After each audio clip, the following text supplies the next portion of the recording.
Isang mapagpahalang araw po sa ating lahat. Ito nga po pala si Pastor Ding Espejo ng JCSD o Tabak, Montalban, Rizal. So ang pag-uusapan po natin ngayon, o paksa po natin ngayon ay bagong simula, bagong taon, or bagong taon, bagong simula. Samahan niyo po ako sa Isaiah chapter 43 verse 18 to 9. Sabi po rito, ito ang sabi niya, ilibing mo na sa limot at huwag nang alalahanin pa ang mga nangyari noong unang panahon. 19, masdan mo, ako ay gagawa ng isang bagong bagay. Ito'y nagaganap na hindi mo ba makita? Gagawa ako ng isang daanan sa gitna ng disyerto at magkakaroon ng ilog sa lugar nito. So, yan. Alam niyo po kapatid, nagdaan ng 2025, maraming mga nahihirapan, maraming mga tao na hindi makamove on kasi po hindi ho malimot-limot yung nakaraan. Pero ang malinaw po na sinasabi ng Biblia, nalimutin na po natin ang nakaraan sapagkat ang sabi po ng kasunod sa verse 19, gagawa ang Diyos ng panibagong daan.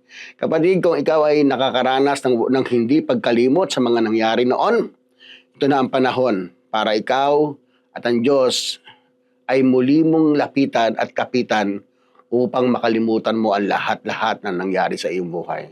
6 na bagay o 6 na punto ang nais ko pong ibahagi sa inyo para makalimutan natin ang mga nakalipas. Una, hayaan na ang nakaraan. Sabi nga po sa Isaiah 43:18, ilibing na natin ito sa limot. Dahil kapatid, kapag ikaw hanggang ngayon, hindi mo pa nililibing sa limot ang nakaraan, sigurado, walang pagbabago na mangyayari. Ikalawa, humingi ng bagong puso. Ang sinasabi po na Ezekiel 36:26, bibigyan ko kayo ng bagong puso at bagong espiritu, kapatid, para makalimutan mo ang nangyari noong 2025. Humingi ka ng bagong puso, bagong isip at bagong diwa sa Panginoon. Pangatlo, pakikipag-isa kay Kristo. Dahil ang sabi po sa 2 Corinthians 5:17, kaya't ang sino mang nakipag-isa na kay Kristo, isa ng bagong nilikha. Kapatid, kung ikaw ay tinutukoy dito, ikaw ay bagong nilikha. Dapat ang mga nakalipas, ang mga nakaraan ay bago na rin. Hindi mo na kailangan balik-balikan pa. And number 4, manangan sa plano ng Diyos. Huwag kang titingin sa plano mo.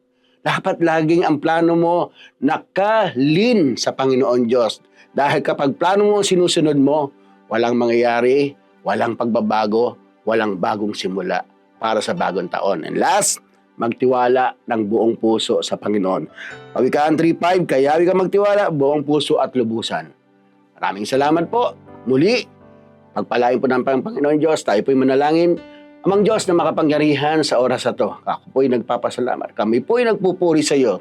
Salamat po Panginoon sa mensahe mo para po makapagbago kami, makapagsimula kami ng bagong taon sa 2026. Samahan mo po kami. Salamat po o Diyos sa pangalan ni Jesus. God bless us all.